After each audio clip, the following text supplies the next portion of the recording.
आज के क्लास में हम डिस्कस करेंगे भारत के नए केंद्रीय मंत्रिमंडल 2024 के बारे में। वेरी इंपॉर्टेंट टॉपिक है, 100% चांस है कि यहाँ से क्वेश्चन पूछा जाएगा, तो वीडियो का अंत तक जरूर देखिए। वीडियो के अंत में जितना भी कुछ पढ़ेंगे सबका क्विक रिवीजन भी कराऊंगा। इसके अलावा वीडियो के अंत में जो लोकसभा चुनाव हुआ है 2024 में, इससे रिलेटेड पूरे इंपॉर्टेंट पॉइंट्स को संक्षेप में डिस्कस करूंगा। तो वीडियो का अंत वाला भाग काफ़ी इंपॉर्टेंट होने वाला है, इसलिए आपको स्किप नहीं करना है, वीडियो को पूरा देखना है। ठीक है, तो लोकसभा चुनाव 2024 से लेकर जो केंद्रीय मंत्रिमंडल गठित किया गया है यहाँ तक जितने भी प्रश्न बनेंगे सारे प्रश्नों को इस वीडियो में ले लिया गया है, इसलिए आपको परेशान नहीं होना है। ये टॉपिक आज आपका कंप्लीट हो जाएगा। ठीक है, चलिए शुरू करते हैं।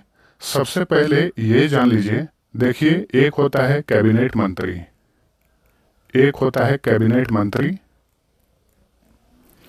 एक होता है राज्य मंत्री, राज्य मंत्री, और कोष्ठ में स्वतंत्र प्रभार लिखा हुआ रहता है, स्वतंत्र प्रभार, और एक होता है केवल राज्य मंत्री, राज्य मंत्री। इन तीनों में फर्क क्या है वो जान लीजिए, क्योंकि प्रधानमंत्री, कैबिनेट मंत्री, राज्य मंत्री, स्वतंत्र प्रभार और राज्य मंत्री, ये तीनों मिलाकर, चारों को मिलाकर ही मंत्री परिषद बनता है। ठीक है, कैबिनेट मंत्री जो होता है ये सबसे बड़ा, प्रधानमंत्री के बाद सबसे बड़ा मंत्री होता है।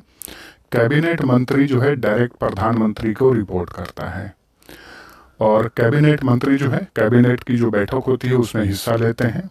राज्य मंत्री स्वतंत्र प्रभार वाला जो मंत्री होता है ये भी डायरेक्ट प्रधानमंत्री को ही रिपोर्ट करता है, लेकिन हर बार ये कैबिनेट मीटिंग में भाग नहीं लेता है। राज्य मंत्री स्वतंत्र प्रभार वाला व्यक्ति जो है जरूरत पड़ने पर ही कभी कभार कैबिनेट की बैठक में हिस्सा लेता है। जो राज्य मंत्री होता है ये कैबिनेट की बैठक में कभी भी हिस्सा नहीं लेता है, और राज्य मंत्री जो है इस विभाग का जो कैबिनेट मंत्री होता है उसे रिपोर्ट करता है। यानी राज्य मंत्री स्वतंत्र प्रभार और कैबिनेट मंत्री डायरेक्ट प्रधानमंत्री को रिपोर्ट करते हैं, वहीं राज्य मंत्री जो है उस विभाग के कैबिनेट मंत्री को रिपोर्ट करता है। तो तीनों में यही अंतर है। ठीक है, अब चलिए हम शुरू करते हैं आज का हमारा प्रश्नोत्तरी। पहला प्रश्न है, नरेंद्र मोदी लगातार तीसरी बार प्रधानमंत्री बनने वाले भारत के कौन से नेता बने हैं? देखिए, भारत के प्रधानमंत्री नरेंद्र मोदी लगातार तीसरी बार पीएम बनने वाले भारत के कौन से नेता बने हैं? तो ये भारत के दूसरे नेता बने हैं जवाहरलाल नेहरू के बाद में। ठीक है, इसके अलावा ये भारत के पहले गैर कांग्रेसी नेता बन गए हैं जो कि लगातार तीसरी बार प्रधानमंत्री बन रहे हैं। ठीक है, पहली बार ये पीएम मोदी 2014 में पीएम बने, दूसरी बार 2019 में, और तीसरी बार ये 2024 में भारत के प्रधानमंत्री बन रहे हैं। ये भी क्वेश्चन पूछा जा सकता है कि 2024 में प्रधानमंत्री नरेंद्र मोदी किस लोकसभा सीट से चुनाव जीते हैं? तो वाराणसी, उत्तर प्रदेश के वाराणसी लोकसभा सीट से ये चुनाव जीते हैं। ठीक है, भारत के प्रथम प्रधानमंत्री कौन थे? जवाहरलाल नेहरू। अच्छा, पीएम मोदी ने कितनी शपथ ली? 9 जून 2024 को। किसने शपथ दिलाई? भारत के राष्ट्रपति द्रौपदी मुर्मू ने। ठीक है, क्योंकि भारत के प्रधानमंत्री को पद की शपथ कौन दिलाता है? भारत का राष्ट्रपति। वर्तमान में भारत के राष्ट्रपति हैं द्रौपदी मुर्मू। उन्होंने 9 जून 2024 को प्रधानमंत्री नरेंद्र मोदी को पीएम पद की शपथ दिलाई। चलिए अगला क्वेश्चन है, 2024 में भारत के नए गृह मंत्री कौन बने हैं? तो देखिए, लगातार दूसरी बार गृह मंत्री बने हैं अमित शाह। अमित शाह कहाँ से लोकसभा सांसद बने हैं? गांधीनगर से, गुजरात के गांधीनगर से। जो प्रमुख व्यक्ति हैं किस लोकसभा सीट से चुनाव जीते हैं, याद रखिएगा, अमित शाह जो है गुजरात के गांधीनगर से लोकसभा चुनाव जीते हैं, और ये लगातार दूसरी बार भारत के गृह मंत्री बनाए गए हैं। भारत के स्वतंत्र भारत के प्रथम गृह मंत्री कौन थे? सरदार वल्लभ भाई पटेल। ठीक है, अमित शाह के पास एक और मंत्रालय है। कौन सा मंत्रालय? सहकारिता मंत्रालय। गृह मंत्रालय के अलावा इनके पास सहकारिता मंत्रालय भी है। 2024 में भारत के नए रक्षा मंत्री कौन बने हैं? तो ये हैं राजनाथ सिंह। पिछली बार भी यही रक्षा मंत्री थे और इस बार भी राजनाथ सिंह को ही रक्षा मंत्री बनाया गया है। किस लोकसभा सीट से ये चुनाव जीते हैं? लखनऊ लोकसभा सीट से इस बार ये चुनाव जीते हैं। भारत के प्रथम रक्षा मंत्री कौन थे? सरदार बलदेव सिंह। 2024 में भारत के नए विदेश मंत्री कौन बने हैं? तो फिर से रिपीट हुए हैं, एस जयशंकर। इनका पूरा नाम है डॉक्टर सुब्रमण्यम जयशंकर। ठीक है, तो एस जयशंकर जो हैं ये भारत के विदेश मंत्री बनाए गए हैं। याद रखिए, ये लोकसभा सीट से नहीं जीते हैं बल्कि ये राज्यसभा सदस्य हैं। क्या है? संसद का उच्च सदन राज्यसभा होता है, राज्यसभा के सदस्य हैं एस जयशंकर। ठीक है, गुजरात से ये राज्यसभा सदस्य हैं। 2024 में भारत के नए वित्त मंत्री कौन बने हैं? तो देखिए, ये रिपीट हुई हैं, निर्मला सीतारमण। ठीक है, निर्मला सीतारमण जो है इन्हें वित्त मंत्रालय 2024 में दिया गया है। ये भी लोकसभा सदस्य नहीं है बल्कि राज्यसभा सदस्य हैं। निर्मला सीतारमण जो है ये राज्यसभा सदस्य हैं। कहाँ से? कर्नाटक से। भारत के प्रथम वित्त मंत्री कौन थे? देखिए, प्रथम भी पूछा जाता है बार बार, इसलिए बता दे रहा हूं। तो स्वतंत्र भारत के प्रथम वित्त मंत्री थे R.K. षणमुगम शेट्टी। ये भारत के प्रथम स्वतंत्र भारत के प्रथम वित्त मंत्री थे। ठीक है,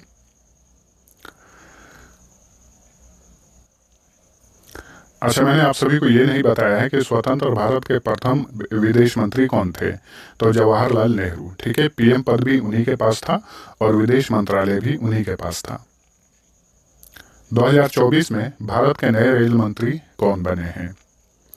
तो देखिए, अश्विनी वैष्णव।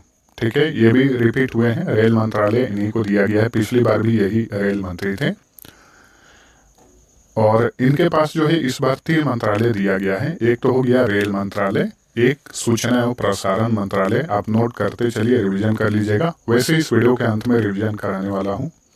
और एक और मंत्रालय इन्हें दिया गया है, इलेक्ट्रॉनिक्स और सूचना प्रौद्योगिकी मंत्रालय। ठीक है, 3 मंत्रालय हो गए, रेल मंत्रालय, सूचना एवं प्रसारण मंत्रालय और इलेक्ट्रॉनिक और सूचना प्रौद्योगिकी मंत्रालय। ठीक है, अश्विनी वैष्णव को 3 मंत्रालय दिया गया है।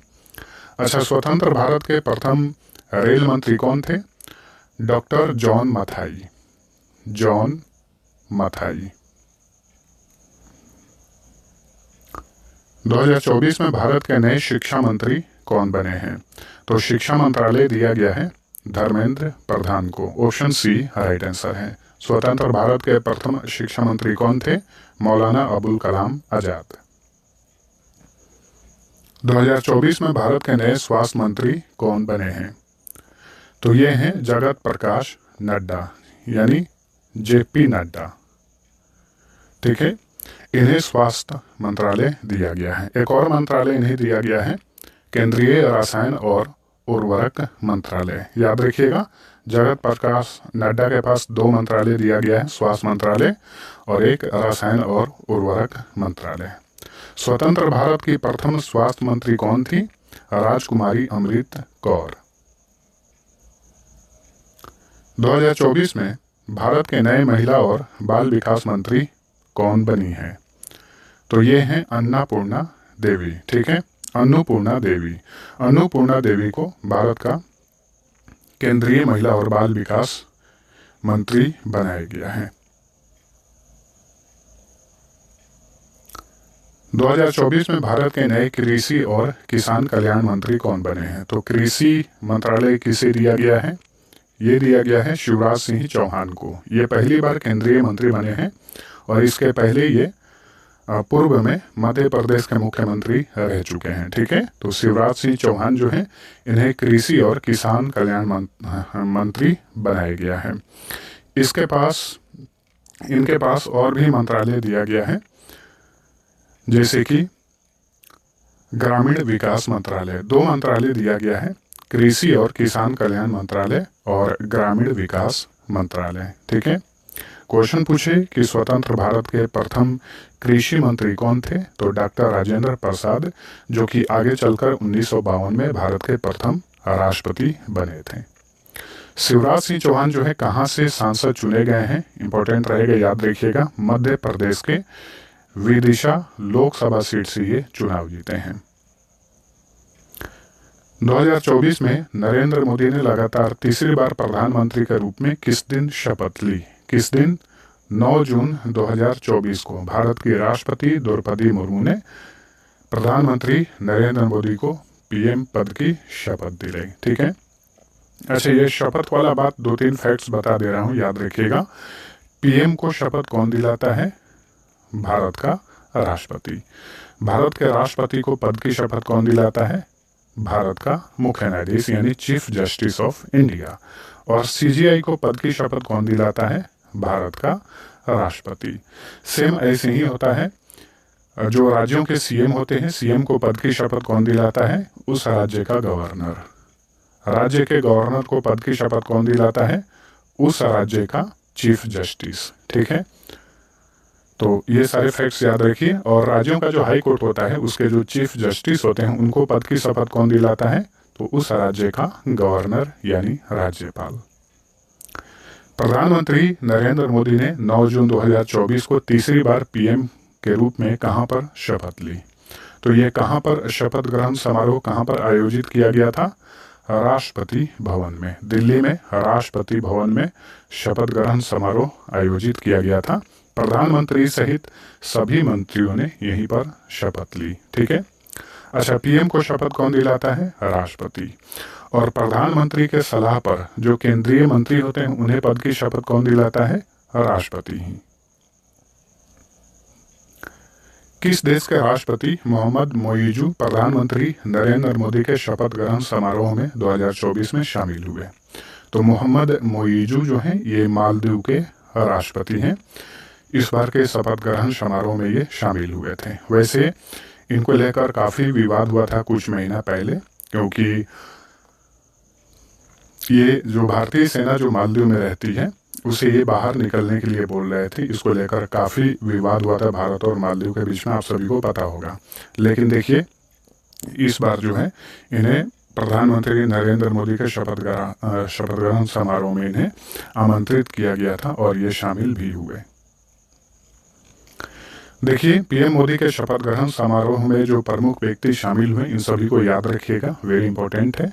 शेख हसीना शामिल हुई, जो कि बांग्लादेश की प्राइम मिनिस्टर हैं, बांग्लादेश। डॉक्टर मोहम्मद मोइजू मालदीव के राष्ट्रपति हैं। अहमद अफीफ ये सेशल्स के उपराष्ट्रपति हैं।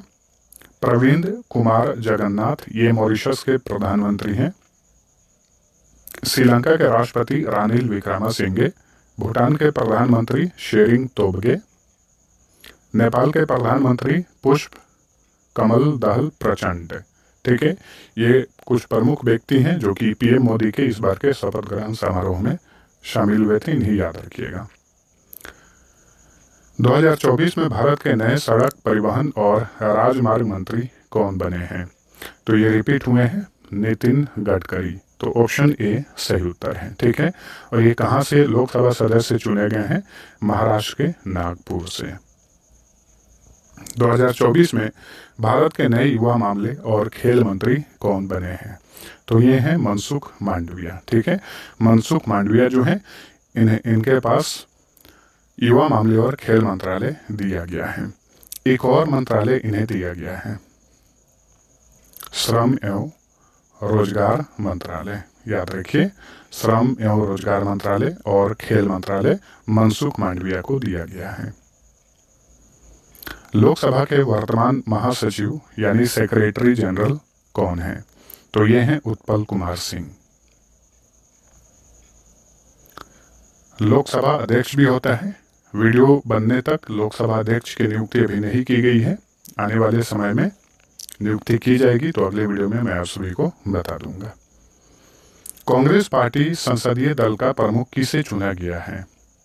तो देखिए, कांग्रेस के पार्टी का संसदीय दल का प्रमुख चुनी गई हैं सोनिया गांधी। ठीक है, लोकसभा में विपक्ष का नेता कौन होगा, अभी उसका चुनाव नहीं किया गया है। भारत के प्रधानमंत्री की नियुक्ति कौन करता है? तो देखिए, भारत का जो प्रधानमंत्री होता है उसकी नियुक्ति की जाती है, न कि चुनाव होता है। यहाँ पे बहुत सारे बच्चे कंफ्यूज हो जाएंगे।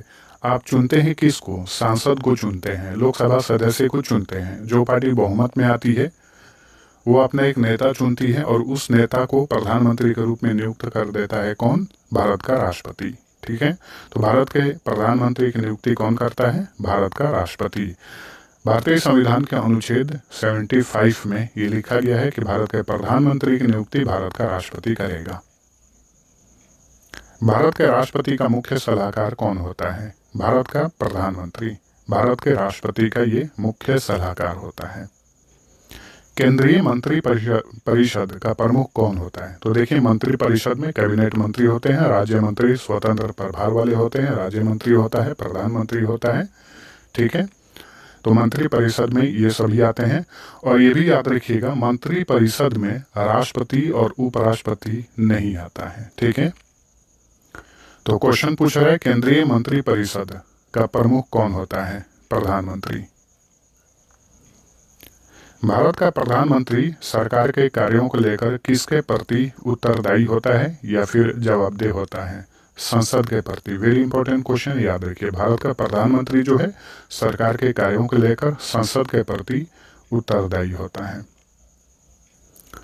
18वीं लोकसभा के लिए सदन का नेता किसे चुना गया है? तो ये 18वीं लोकसभा है। ठीक है, 18वीं लोकसभा का चुनाव हुआ 2024 में।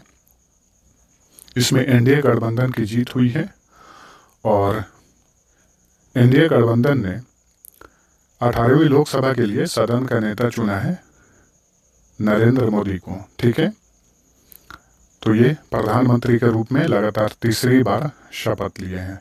तो लोकसभा में सदन के नेता कौन है? प्रधानमंत्री नरेंद्र मोदी। आमतौर पे भारत का प्रधानमंत्री ही सदन का नेता होता है लोकसभा में। वैसे प्रधानमंत्री चाहे तो लोकसभा में सदन के नेता किसी और मंत्री को भी नियुक्त कर सकता है। भारतीय संसदीय प्रणाली में मंत्री परिषद किसके प्रति सामूहिक रूप से उत्तरदायी होता है? क्वेश्चन को ध्यानपूर्वक पढ़िए। भारतीय संसदीय प्रणाली में मंत्री परिषद किसके प्रति सामूहिक रूप से उत्तरदायी होता है? लोकसभा के प्रति। वहीं सामूहिक रूप से जो पूछा है, अगर ये व्यक्तिगत रूप हो जाता कि मंत्री परिषद जो है व्यक्तिगत रूप से किसके प्रति उत्तरदायी होता है, तो राष्ट्रपति के प्रति होगा। ध्यान रखिए। और सामूहिक रूप से पूछें तो लोकसभा के प्रति। 18वीं लोकसभा के लिए सदन का उपनेता किसे चुना गया है? तो देखिए, 18वीं लोकसभा के लिए सदन के नेता पीएम मोदी को चुना गया है। वहीं उपनेता चुना गया है नितिन गडकरी को। ठीक है, जो कि केंद्रीय सड़क एवं परिवहन मंत्रालय इन्हें इस बार दिया गया है। पिछली बार भी यही थे।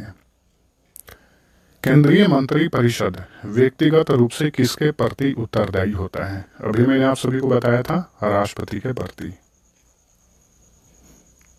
18वीं लोकसभा के लिए गजेंद्र सिंह शेखावत को कौन सा मंत्रालय सौंपा गया है? इन्हें कौन सा मंत्रालय दिया गया है? इन्हें 2 मंत्रालय दिया गया है, संस्कृति मंत्रालय और पर्यटन मंत्रालय। तो गजेंद्र सिंह शेखावत को 2 मंत्रालय दिया गया है, संस्कृति मंत्रालय और पर्यटन मंत्रालय। क्वेश्चन का राइट आंसर होगा ऑप्शन नंबर डी। चलिए अगला क्वेश्चन। भूपेंद्र यादव को कौन सा मंत्रालय सौंपा गया है? पर्यावरण, वन और जलवायु परिवर्तन मंत्रालय। ठीक है।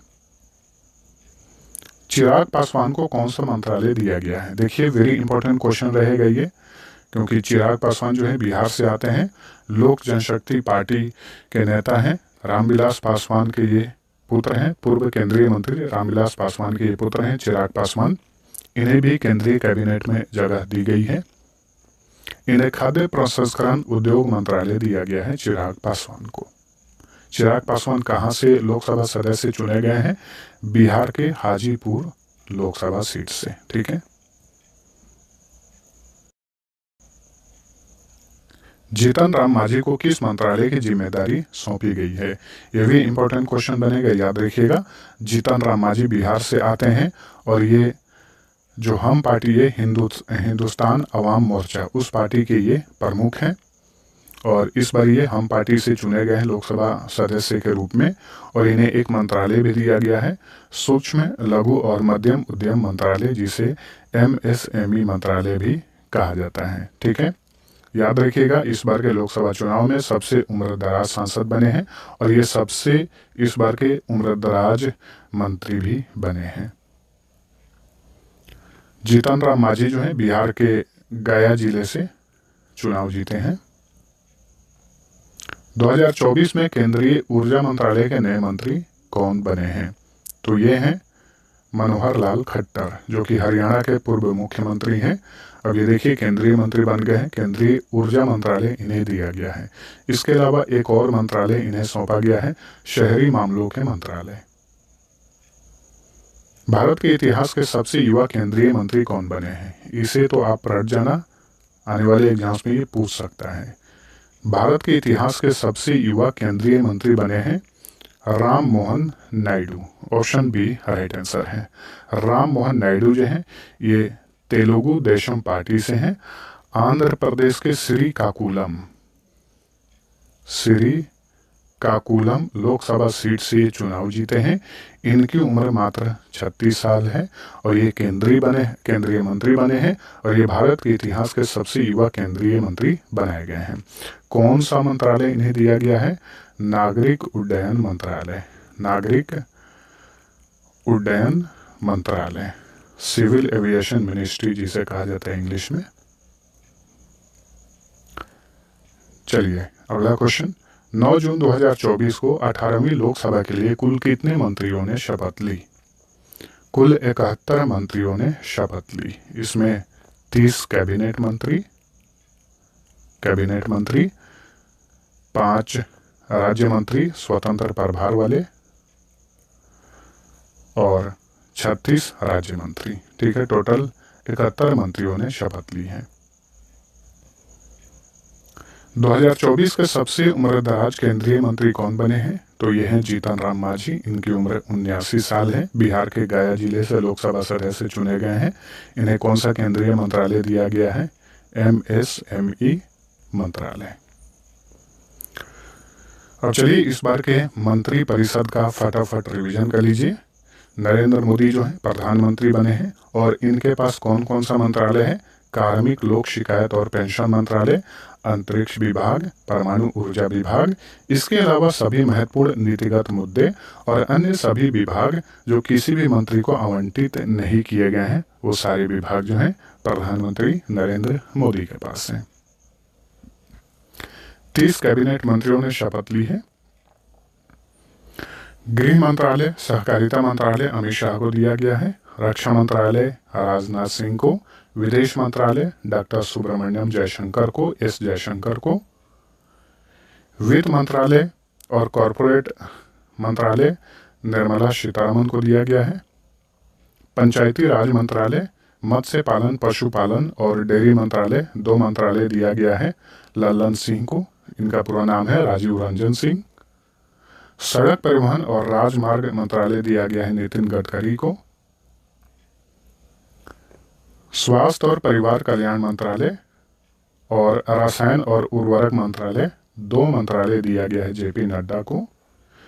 कृषि और किसान कल्याण मंत्रालय, ग्रामीण विकास मंत्रालय 2 मंत्रालय दिया गया है शिवराज सिंह चौहान को। ऊर्जा मंत्रालय, शहरी मामलों के मंत्रालय 2 मंत्रालय दिया गया है मनोहर लाल खट्टर को। भारी उद्योग और सार्वजनिक उद्यम मंत्रालय और इस्पात मंत्रालय 2 मंत्रालय दिया गया है SD कुमारस्वामी को। उपभोक्ता मामले, खाद्य और सार्वजनिक वितरण मंत्रालय, नवीन और नवीकरणीय ऊर्जा मंत्रालय 2 मंत्रालय दिया गया है प्रहलाद जोशी को। रेल मंत्रालय, सूचना और प्रसारण मंत्रालय, इलेक्ट्रॉनिक्स और सूचना प्रौद्योगिकी मंत्रालय 3 मंत्रालय दिया गया है अश्विनी वैष्णव को। महिला और बाल विकास मंत्रालय दिया गया है अन्नापूर्णा देवी को।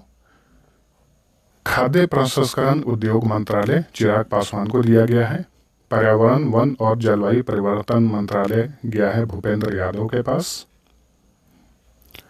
दूरसंचार यानी संचार मंत्रालय और पूर्वोत्तर क्षेत्र विकास मंत्रालय 2 मंत्रालय दिया गया है ज्योतिरादित्य सिंधिया को। शिक्षा मंत्री बने हैं धर्मेंद्र प्रधान। नागरिक उड्डयन मंत्री बने हैं राम मोहन नायडू। किंजरापू इनका पूरा नाम है। इनकी उम्र मात्र 36 साल है और ये भारतीय इतिहास के सबसे युवा केंद्रीय मंत्री बनाए गए, याद रखिएगा। तेलुगु देशम पार्टी से बिलोंग करते हैं। जल शक्ति मंत्रालय दिया गया है चंद्रकांत रघुनाथ पाटिल को, CR पाटिल जिन्हें कहा जाता है अक्सर। श्रम और रोजगार मंत्रालय, युवा मामले और खेल मंत्रालय, 2 मंत्रालय दिया गया है डॉक्टर मनसुख मांडविया को। कोयला मंत्रालय और खान मंत्रालय, ये 2 मंत्रालय गए हैं जी किशन रेड्डी के पास। बंदरगाह, जहाजरानी और जल मार्ग मंत्री बने हैं सर्बानंदा सोनोवाल। सूक्ष्म लघु और मध्यम उद्यम मंत्री बने हैं जीतन राम मांझी। संस्कृति मंत्रालय और पर्यटन मंत्रालय, ये 2 मंत्रालय दिया गया है गजेंद्र सिंह शेखावत को। कपड़ा मंत्री बने हैं गिरिराज सिंह। वाणिज्य और उद्योग मंत्री बने हैं पीयूष गोयल। पेट्रोलियम और प्राकृतिक गैस मंत्री बने हरदीप सिंह पुरी। संसदीय मामलों का मंत्रालय और अल्पसंख्यक मामलों के मंत्रालय, 2 मंत्रालय दिए गए हैं किरेन रिजिजू को। जनजातीय मामलों के मंत्री बने हैं जुएल ओरांव। सामाजिक न्याय और अधिकारिता मंत्री बने हैं डॉक्टर वीरेंद्र कुमार। ठीक है। जो स्वतंत्र प्रभार वाले राज्य मंत्री हैं 5, इन्हें भी जान लीजिए।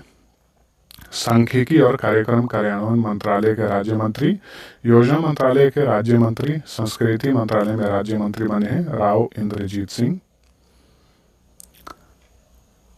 और ये सभी विभाग विज्ञान और प्रौद्योगिकी मंत्रालय के राज्य मंत्री, पृथ्वी विज्ञान मंत्रालय, प्रधानमंत्री कार्यालय में राज्य मंत्री, कार्मिक लोक शिकायत और पेंशन मंत्रालय में राज्य मंत्री, परमाणु ऊर्जा विभाग में राज्य मंत्री, अंतरिक्ष विभाग में राज्य मंत्री बने हैं डॉक्टर जितेंद्र सिंह। कानून और न्याय मंत्रालय के राज्य मंत्री, संसदीय कार्य मंत्रालय में राज्य मंत्री बने हैं अर्जुन राम मेघवाल। वैसे राज्य मंत्री जो है ये क्वेश्चन नहीं पूछा जाएगा, कैबिनेट जो है वो ज़्यादा इंपॉर्टेंट है, उसे याद रखिएगा। लेकिन ये स्वतंत्र प्रभार वाला 5 है तो इसे मैं बता दे रहा हूँ। और बाकी के जो 36 राज्य मंत्री बने हैं उन्हें हम नहीं पढ़ेंगे। ठीक है। आयुष मंत्रालय के राज्य मंत्री, स्वतंत्र प्रभार वाले राज्य मंत्री, और स्वास्थ्य और परिवार कल्याण मंत्रालय में राज्य मंत्री बने हैं जाधव प्रताप राव गणपत राव। कौशल विकास और उद्यमिता मंत्रालय के राज्य मंत्री और शिक्षा मंत्रालय में राज्य मंत्री बने हैं जयंत चौधरी। और राज्य मंत्री 36 लोग बने हैं। तो कैबिनेट मंत्री 30, स्वतंत्र प्रभार वाले राज्य मंत्री 5 और राज्य मंत्री बने हैं 36। टोटल कितने हो गए? 71। अब चलिए इस बार के लोकसभा चुनाव से रिलेटेड महत्वपूर्ण बिंदु जान लेते हैं, जो कि आपकी किसी भी परीक्षा के लिए काफ़ी इंपॉर्टेंट रहेगा। इस बार का ये जो लोकसभा चुनाव था ये 18वीं लोकसभा चुनाव था। ये शुरू हुआ था 19 अप्रैल 2024 को और ये चुनाव खत्म हुआ 1 जून 2024 को। कुल 60 चरणों में चुनाव कराए गए थे और चुनाव परिणाम आया 4 जून 2024 को। भारत में वर्तमान में कुल लोकसभा सीट की संख्या है 543। किसी भी दल को बहुमत में आने के लिए सीट चाहिए 272, लेकिन इस बार के चुनाव में किसी भी पार्टी को बहुमत प्राप्त नहीं हुआ है। वैसे बीजेपी 2024 में लोकसभा की 240 सीटें जीतकर भारत की सबसे बड़ी पार्टी बनी है। बीजेपी 240 सीटें जीती। वहीं भारतीय राष्ट्रीय कांग्रेस 2024 में लोकसभा की 99 सीटें जीतकर भारत की दूसरी सबसे बड़ी पार्टी बनी है। समाजवादी पार्टी 2024 में लोकसभा की 37 सीटें जीतकर भारत की तीसरी सबसे बड़ी पार्टी बनी है। ठीक है। इस बार के लोकसभा चुनाव में कौन सी पार्टी जो प्रमुख पार्टी है कितनी सीटें जीती हैं उसे ध्यान रखिए। BJP 240, Indian national Congress 99 seat, Samajwadi party 37 seat, all India Trinamool Congress 29 seat, 5वें स्थान पे डीएमके है, द्रविड़ मुन्नेत्र कड़गम, ये तमिलनाडु की पार्टी है, 22 सीट इसने जीता है। TDP Telugu Desam party 16 seat और जनता दल यूनाइटेड 12 सीट। ठीक है। देखिए 2024 लोकसभा चुनाव के सबसे उम्रदराज सांसद जीतन राम मांझी हैं। ठीक है। इस बार के लोकसभा चुनाव में सबसे उम्रदराज सांसद जो हैं ये हैं जीतन राम मांझी। इनकी उम्र है 79 साल 8 माह। बिहार के गया से ये लोकसभा चुनाव जीते हैं। वहीं लोकसभा के इतिहास के सबसे कम उम्र के सांसद बने हैं पुष्पेंद्र सरोज। इस बार ये चुनाव जीते हैं 25 साल 3 माह की उम्र में। लोकसभा का चुनाव लड़ने के लिए कम से कम आयु 25 साल होनी चाहिए, ठीक है। और ये 25 साल 3 माह इनकी आयु है पुष्पेंद्र सरोज की, और इन्होंने चुनाव जीता है। तो ये आपके परीक्षा के लिए काफ़ी महत्वपूर्ण रहेगा, इसे रट जाइए, ठीक है। लोकसभा के इतिहास के सबसे कम उम्र के सांसद बने हैं पुष्पेंद्र सरोज, जो कि उत्तर प्रदेश के कौशाम्बी लोकसभा सीट से चुनाव जीते हैं। समाजवादी पार्टी से ही ये पुष्पेंद्र सरोज, ठीक है। जीतन राम मांझी जो हैं ये किस पार्टी से हैं? हम पार्टी से हैं, हिंदुस्तान अवाम मोर्चा। लोकसभा के इतिहास की सबसे कम उम्र की महिला सांसद का नाम भी याद रखिए। लोकसभा के इतिहास की सबसे कम उम्र की महिला सांसद बनी है प्रिया सरोज, ठीक है। 25 साल 7 माह इनकी उम्र है। उत्तर प्रदेश के मछली शहर लोकसभा सीट से ये चुनाव जीती हैं। ये भी समाजवादी पार्टी की हैं प्रिया सरोज। लोकसभा चुनाव 2024 में कुल 77 महिलाओं ने सांसद के रूप में बाजी मारी। देखिए 543 लोकसभा सीट पर चुनाव हुए थे, इसमें से 77 महिला सांसद जो है जीत कर पहुंची हैं लोकसभा में। 2024 में इंदौर से शंकर लालवानी सबसे अधिक वोटों से चुनाव जीते। कितने वोटों से? 11,72,000 प्लस वोटों से चुनाव जीते हैं शंकर लालवानी। रविंद्र दत्ताराम वाइकर जो हैं ये 2024 में सबसे कम अंतर से जीतने वाले कैंडिडेट बने। उन्होंने उत्तर पश्चिम मुंबई से मात्र 48 वोटों से चुनाव जीता, ठीक है। शंकर लालवानी सबसे अधिक वोटों से चुनाव जीते इस बार। वहीं रविंद्र दत्ताराम वाइकर जो हैं ये सबसे कम वोटों से चुनाव जीते हैं। 2024 में कितने लोगों ने मतदान में भाग लिया? 642 मिलियन लोगों ने, ठीक है। वैसे 2024 में कुल मतदाताओं की संख्या थी 968 मिलियन। 2024 में कुल मतदान प्रतिशत कितना रहा? 66.33%, जो कि 2019 की अपेक्षा 2024 में मतदान में 1.07% की कमी आई है। दो प्रमुख गठबंधन है भारत के इस समय, इंडिया गठबंधन और एनडीए गठबंधन। दोनों का फुल फॉर्म याद रखिएगा, खास करके इंडिया वाले याद रखिए, पूछा जा सकता है। इंडिया गठबंधन का फुल फॉर्म होता है Indian national developmental inclusive alliance, जिसे हिंदी में कहा जाता है भारतीय राष्ट्रीय विकासात्मक समावेशी गठबंधन। वहीं एनडीए जो भाजपा वाली गठबंधन है, नेशनल डेमोक्रेटिक अलायंस इसका फुल फॉर्म होता है, यानी राष्ट्रीय जनतांत्रिक गठबंधन।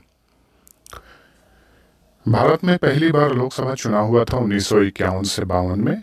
भारत में लोकसभा के प्रथम अध्यक्ष थे जीवी मावलंकर। वहीं लोकसभा के प्रथम उपाध्यक्ष थे अनंत शयनम अयंगर। ये सारे पॉइंट जो हैं एग्जाम के लिए काफ़ी महत्वपूर्ण है, सभी को याद रखने हैं। लोकसभा की प्रथम महिला अध्यक्ष का नाम है मीरा कुमार। ये 2009 से लेकर 2014 तक लोकसभा की अध्यक्ष रहीं। भारत की जो वर्तमान में प्रमुख पार्टियां हैं, वर्तमान में उस पार्टी के अध्यक्ष कौन हैं वो जान जाइए। इंडियन नेशनल कांग्रेस पार्टी के अध्यक्ष हैं मल्लिकार्जुन खड़गे।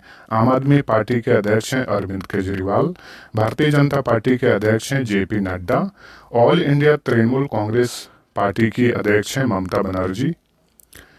द्रविड़ मुन्नेत्र कड़गम पार्टी के अध्यक्ष हैं एमके स्टालिन, जो कि वर्तमान समय में तमिलनाडु के सीएम भी हैं। तेलुगु देशम पार्टी के अध्यक्ष हैं एन चंद्रबाबू नायडू, ये आंध्र प्रदेश के सीएम बने हैं। जनता दल यूनाइटेड के प्रमुख हैं नीतीश कुमार, ये बिहार के चीफ मिनिस्टर हैं। राष्ट्रीय जनता दल के प्रेसिडेंट हैं लालू प्रसाद यादव। वहीं राष्ट्रीय जनता दल के चेयरमैन हैं तेजस्वी यादव। समाजवादी पार्टी के प्रमुख हैं अखिलेश यादव।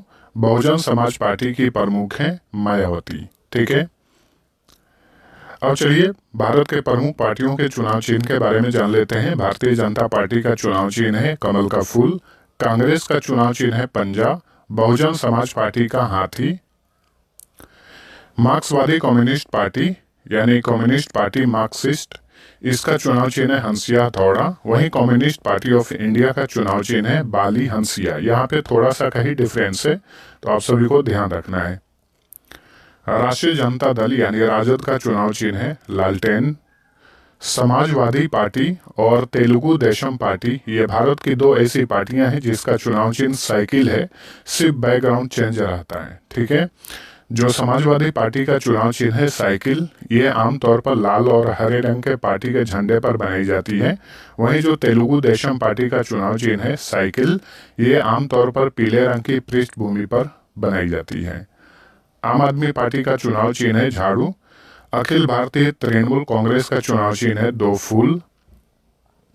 द्रविड़ मुन्नेत्र कड़गम का चुनाव चिन्ह है उगता सूरज। ऑल इंडिया अन्ना द्रविड़ मुन्नेत्र कड़गम का चुनाव चिन्ह है दो पत्तियां। जदयू यानी जनता दल यूनाइटेड का चुनाव चिन्ह है तीर। और बीजू जनता दल बीजेडी, जिसका चुनाव चिन्ह है शंख। तो फ्रेंड्स, ये था हमारा आज का इंपॉर्टेंट सेशन। आप सभी को वीडियो पसंद आया है तो लाइक और शेयर जरूर करना। अब आप सभी के लिए क्विज है। लोकसभा चुनाव 2024 में समाजवादी पार्टी ने कितनी सीटें जीती हैं? इसका आंसर आप सभी को नीचे कमेंट करके बताना है।